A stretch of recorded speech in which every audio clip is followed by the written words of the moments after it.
Iteka n'umunezero ntangere vyo gusubira kubana namwe banywanyi mukurikira ibiganiro n'amakuru tubagezaho iminsi yose kuri Imboneshakure ni Hejuru TV.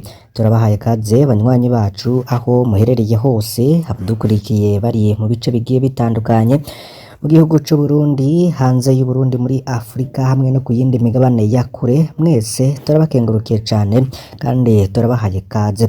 Turi kuwa gatandatu kw'itariki indwi Nyakanga 2024 aho tugiye kugaruka ku bakenyezi batanu mu bushikiranganji bw'ubutungane. Akarengane kagumye ari kandi hari abakenyezi batanu nibo bamaze kuba abashikiranganji b'ubutungane mu Burundi. Umwe muri bo ni nawe Mushikiranganji w'ubutungane yamaze igihe kinini muri ayo mabanga mu Burundi. Ese abo bakenyezi boba ari bande? Wowe yoba atwara ikidari c'umushikiranganji w'ubutungane yarambiye muri ayo mabanga yoba ari nde? Turaza kugaruka kuri aba bakurikira: ni Clotilde Niragira, Marie Ansire Ntakaburimbo, Aime Laurentine Kanyana, Jeanne Niyibizi hamwe na Domine Banyankimbona. Tuhejeje kubibabwira ko hari uwamaze igihe kinini muri ayo mabanga mu Burundi, ko ari umushikiranganji w'ubutungane yamaze igihe kinini, ni Aime Laurentine Kanyana. Benshi rero bagerageje kugira ico bashikiriza, ariko tugiye kubagarukako bose n'ivyabaranze, buri umwe wese n'ivyo yakoze mu kiringo ciwe. Turaza kubigarukaho kuri ubu buryo burambuye. Vyonda kuri subscribe canke sabone niba utari wafyondako, wibuke no kubisangiza bagenzi bawe kugira ngo badacikwa n'amakuru yose tubategurira kandi tukabagezaho kuri iyi mboneshakure ya Hejuru TV. Turabahaye kaze mw'idonido.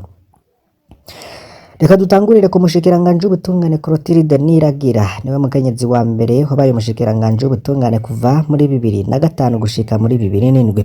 Kuwa 30 kwezi k'umunani 2005 Perezida Nkurunziza niwe ho yabaye umukuru w'igihugu wa mbere w'u Burundi agenye umukenyezi mu mabanga y'umushikiranganji w'ubutungane.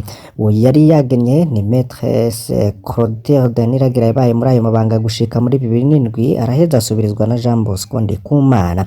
Clotilde Niragira yavutse mu 1968 muri komine Bugenyuzi mu ntara ya Karusi. Mbere yo kwinjira mu mabanga ya politike, Clotilde Niragira yari mushingwamanza. Muri 2005 umupfasoni yaragenwe mu murwi w'igihugu watunganije amatora ya seni ya 2005. Muri myandagaro 2005 Maître Clotilde Niragira yagenwe kuba umushikiranganji w'ubutungane. Amabanga rero akaba yarayabayemo gushika muri 2007. Yavuye ngaha aja kuba umushikiranganji w'abakozi ba leta n'akazi no gutegekaniriza kazoza abakozi. Muri 2009 Clotilde Niragira yagenwe kuba icegera c'umuyobozi mwishikira mu biro vy'umukuru w'igihugu, mu nyuma wenyene aba n'umuyobozi mwishikira gushika kuri 2011. Kuva muri 2011 gushika muri 2015 Clotilde Niragira y'umushikiranganji w'agateka ka muntu, ukungana kw'ibitsina no gufatana mu nda. Muri 2015 Clotilde Niragira yarigetswe rwose ko ari mu badashigikira ikiringo ca gatatu ca Nkurunziza. Kumbure niyo mpamvu atigeze asubira kugenwa muri leta. Ni nyuma ye Maître Niragira yabaye muri CVR, yarakoze n'akazi k'ubunote mbere yo kugenwa muri kimwe mu bisata vy'umuryango wa EAC. Umwanya aciye mu bushikiranganji bw'ubutungane, Clotilde Niragira ntaco yahinduye mu karenganyo kamye karanga ubucamanza bw'u Burundi. Reka tugaruke kandi ku yundi mushikiranganji w'umupfasoni bushikiranganji bw'ubutungane, Marie Ansire Ntakaburimbo. We yabaye muri ubwo bushikiranganji kuva muri 2010 gushika muri 2011. Maître Ansire Ntakaburimbo niwe mukenyezi wa kabiri yabaye umushikiranganji w'ubutungane kuva muri myandagaro. Muri iyo myaka twavuze, mbere yo kuba umushikiranganji, Ntakaburimbo yari yararanguye amabanga menshi mu bisata bijejwe ubutungane kuva arangiza amashuri mu gisata c'amategeko ca kaminuza y'u Burundi mu 1992. Yarabaye umucamanza, yarabaye umushikirizamanza mukuru wa sentare Ntahinyuzwa kuva muri 2006 gushika muri 2010. Ahaviriye mu bushikiranganji yarabaye n'umushingwamanza, mu nyuma arungikwa mu buserukizi bw'u Burundi Geneve mu Busubiza, aho yakoreye imyaka itari mike. Maria Ansira Ntakaburimbo yarongoye ubushikiranganji bw'ubutungane mu gihe bitoroshe na gato kubera amadosiye y'ivyaha bikomeye vy'ubutegetsi yaguma yongerekana mu gihe kandi amashirahamwe yigenga n'amaradiyo yigenga yakurikirana rwose ivyo bibazo. Dosiye y'iganagura rya Ernest Manirumva yo yari igeze kure, hiyongeyeko n'ubwicanyi mu Gatumba muri Nyakanga 2011, indiri z'aba FNL bishwe muri Safishi nyuma y'amatora ya 2010 hamwe n'ibindi vyinshi. Maria Ansira Ntakaburimbo yarashaka kugira ivyo ahinduye, yaranagerageje gusunika ubutungane ku madosiye makeyi, yaranafise no kugenderanira myiza n'abaserukira ibihugu vyabo mu Burundi. Rero bikaba vyarateranije rwose umushikiranganji Ntakaburimbo na bamwe mu bihangange mu butegetsi cane cane ba generali bari bica bagakiza muri ico gihe. Umushikiranganji yaterwa ubwoba n'abajenerali hanyuma ntashigikirwe n'abo hejuru bamuganye, yaranakorewe ibibi tushobora kuvuga araheza arabogozwa nyuma y'amezi 13 gusa agemwe muri ayo mabanga aca asubirizwa n'uwo yariko akora akamatozo y'ubunyenyezi witwa Pascal Baranagiye. Maria Ansira Ntakaburimbo akaba yarabaye umushikiranganji w'ubutungane ariko yaramaramajwe. Muri rusange rero hari ivyo yagerageje guhindura. Hari umushikiranganji w'ubutungane Maire Laurentine Kanyana, n'umukenyezi wa gatatu yaganwe kuba umushikiranganji w'ubutungane, yarongoye ubwo bushikiranganji kuva muri 2015 gushika muri 2020, gutya babaye wa mbere akwije imyaka 5 muri ayo mabanga. Ganwa ryo ryafashwe nk'agashimwe kuvyo yakoreye Petero Nkurunziza muri sentare ijejwe kubahiriza ibwirizwa shingiro. Imbere yo kuba muri ayo mabanga, Maire Laurentine Kanyana yari yarabaye mu mabanga atari make kandi mu mwanya muto kuva arangije amashuri mu gisata c'amategeko muri kaminuza y'u Burundi muri 2003. Maire Laurentine Kanyana yarazwi nk'inshuti yegereye cyane Perezida Nkurunziza. Nyuma gato yaharangirije amashuri, Maire Laurentine Kanyana yarabaye mu bakora muri kabine y'umushikiranganji wa leta ajejwe intwari ibereye no kugenzura leta, uwo rero akaba yari Petero Nkurunziza. Maire Laurentine Kanyana yarakoze mu bucamanza aho yaduze inganzi mu mwanya muto rwose agenwa muri sentare nahinyuzwa mu gihe hari hegereje urubanza rwa Hussein Rajab yahoze arongoye CNDD-FDD. Nyuma y'urubanza rwa Rajab, umupfasoni Kanyana yaragenwe kuba icegera ca kabiri c'umukuru w'Ibanki Nkuru y'Igihugu BRB, yongeragenwa kubangikanya ayo mabanga no kuba umucamanza muri sentare ijejwe kubahiriza ibwirizwa shingiro, aho yaragiye kugira uruhara rukomeye muri 2015. Mu ntahe rero ya Silvere Nimpagaritse yabonetse, uwo akaba yari icegera c'umukuru w'iyo sentare. Hakaba harumvikanye uruhara rwa Maire Laurentine Kanyana na Charles Ndagijimana mw'iterabwoba ryakorewe abacamanza kugira bahindura ingingo bari bafashe yo gutemera ikiringo ca gatatu, maze basenyeshwa ingingo batazi iyo yazananye yemeza ikiringo ca gatatu ca Nkurunziza. Myaka 5 Maire Laurentine Kanyana yaramaze ari umushikiranganji, urwego rw'ubutungane rwarasubiye inyuma. Cari kimuraje inshinga ntikwari ugutanga ubutungane, ahubwo kwari kurwanira Nkurunziza muri ca kiringo yaronka mw'iterabwoba. Ibihumbi vy'inzirakarengane bitashigikiwe nyangwa n'ibwirizwa shingiro ry'amasezerano ya Arusha byarahagaritswe, benshi baraborejwe gufa bikomeye, inzirakarengane zikaba zarafungiye ubusa, amabohero aruzura, abandi barekwe canke baranyuruzwa n'inzego z'iperereza baburwa irengero. Muri ico kiringo nyene indiri z'abigeme n'abakenyezi barafashwe ku nguvu bifatiye ku mvo za politiki, ariko umushikiranganji Kanyana ntaco yakoze ngo hane abakoze ayo mahano, ahubwo yanashizeho n'itegeko ry'ububasha abapolisi gukora isaka mu mihana mw'ijoro, kandi vyari bizwi ko gusaka ijoro vyari vyorohereza abapolisi n'imbonerakure gufata ku nguvu abakenyezi. Umushikiranganji Kanyana ntiyakingiye abicanyi gusa, abandi borohewe mu gihe ciwe n'abanyonora amatungo ya leta. Muri ico kiringo inzego zose z'igihugu zarangwa no kwiba ariko atakizikomakoma, ivyo Perezida Ndayishimiye ariko arageza no guhagarika muri kino gihe. Umushikiranganji Kanyana ntiyahagurukiye gufukira abicanyi, yanagerageje ibishoboka vyose kugira ngo nibahanwe no ku rwego mpuzamakungu, maze akura Burundi muri sentare mpanavyaha mpuzamakungu muri Gitugutu 2017. Ku rwego mpuzamakungu umushikiranganji yaranishikiye Geneve muri ONU kugira avugire abariko barasesa amaraso y'abarundi atacamira. Nyuma y'urupfu giturumba rwa Perezida Nkurunziza, Maire Laurentine Kanyana yagenwe kubicegera c'umuyobozi mwishikira mu biro vy'umukuru w'igihugu, ubu akaba ari umuhuza w'abarundi. Hari umushikiranganji w'ubutungane Jeanine Niyibizi yabaye muri ayo mabanga kuva muri 2020 gushika muri 2021. Janine Niyibizi yabaye umukenyezi wa kane agenwe kuba umushikiranganji w'ubutungane, akaba yaragenwe na Perezida Evaristo Ndayishimiye muri Ruheshi 2020 yatanguye manda.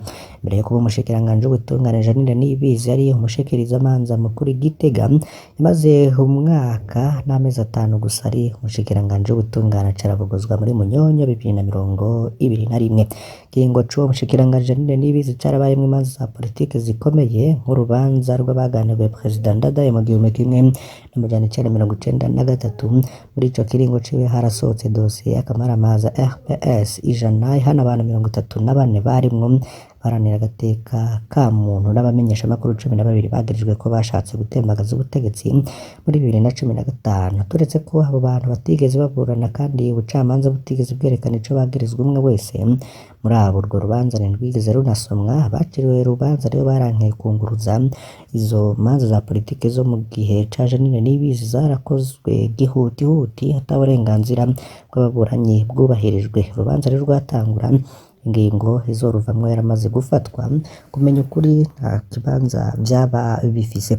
Mu kiringo c'umushikiranganji Janine Niyibizi habandanije kwibonekeza abacamanza bahabwa amategeko n'abakozi b'iperereza iyo hageze guca imanza za politike.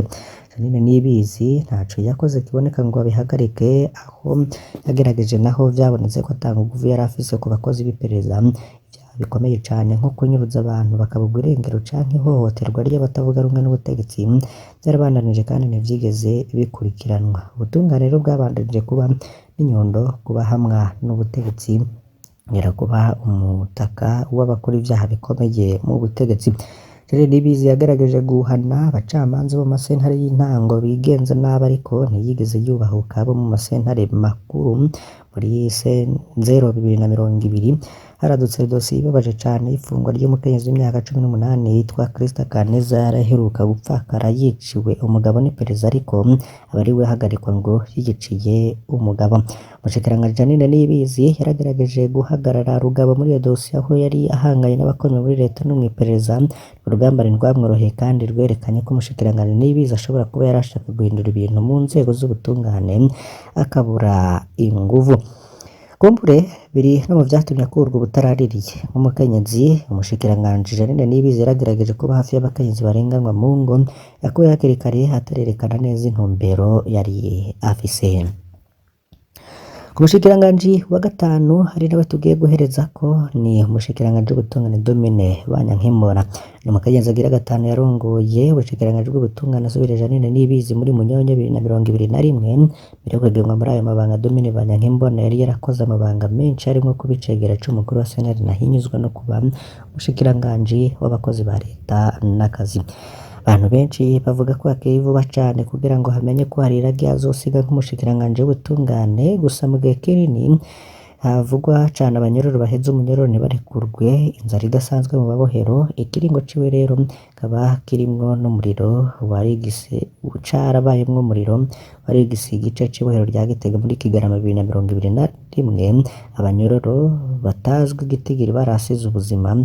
Nta matohoza rero yakozwe ku nkomoko y'uwo muriro. Abahitanwe n'uwo mucanwa nabo bahambwe mu kinyegero n'imiryango yabo itabizi. Hari abavuga ko Domine Banyankimbona ari umukenyezi ashobora guhindura ibintu, ariko mu mwaka yamaze ni umushikiranganji w'ubutungane nta ntumbero yerekana iyo ariko araja. Intumbero yotuma abarundi bagarura icizere ku nzego z'ubutungane, kuko hari vyabaye muri dosiye ya Christophe Sahabu umuyobozi w'ibitaro Kira Hospital, ntibihumuriza ko hari ico uyu mushikiranganji gwazofasha abantu. Umuntu rero yasozera ko avuga ko igeranwa ry'abakenyezi mu babanga akomeye nk'umushikiranganji w'ubutungane ari intambwe mu bijanye no kunganisha abagabo n'abagore mu nzego zigiye zitandukanye, ariko gushika ubu ntaco ngo bigenda bihindura mu bijanye n'ubutungane abarundi baronka. Mbere ko ubushikiranganji bamwe b'abakenyezi ubutungane bwarasubiye inyuma, ivyahuha birahuhuka.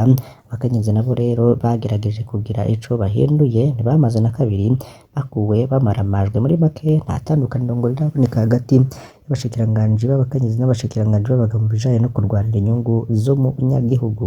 Ivyo rero akaba ari vyo bamwe bagenda bashikiriza. Reka rero duhereze ngaha ariko hari n'izindi nkuru tugira tubagezeko mu kinyamakuru Iris News bakaba bazindutse bandika bavuga ko Regideso yatanze nimero za telefoni z'abakozi bayo bajejwe iby'amatara n'amazi mu burere bw'igisagara ca Bujumbura barondera kumugize ikibazo nk'uko tugiye kubibagezako.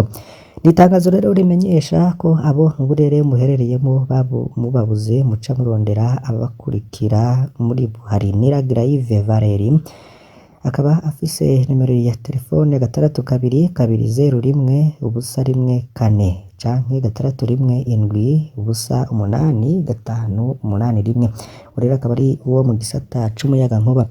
Ari Ndayishimiye Avite afise nimero ya telefone 62 ubusa 1 uwo nawo mu gisata c'amazi. Abo nabo babuze musabwa guca murondera umuyobozi w'igisata c'umuyagankuba kuri telefone nimero 62 ubusa 1 hamwe n'umuyobozi mukuru w'igisata c'amazi kuri nimero ya telefonike 62 ubusa 1 abo bose rero mubabuze musabwa no kurondera umuyobozi mukuru wa Regideso kuri nimero 62 ubusa 1 canke 79 Regideso rero ikaba imenyesha ko ivyo ibikoze mu ntumbero yo kurwanya abantu bayiyitirira atari abakozi bayo. Turabakengurukiye cyane kandi tubasabe kugira ngo ntimuze gucikwa n'ayandi tuza kubagezaho uyu munsi wose, tuze kubana mu ngingo tuza kubagezaho mu bisata bigiye bitandukanye. Imana ibahezagire.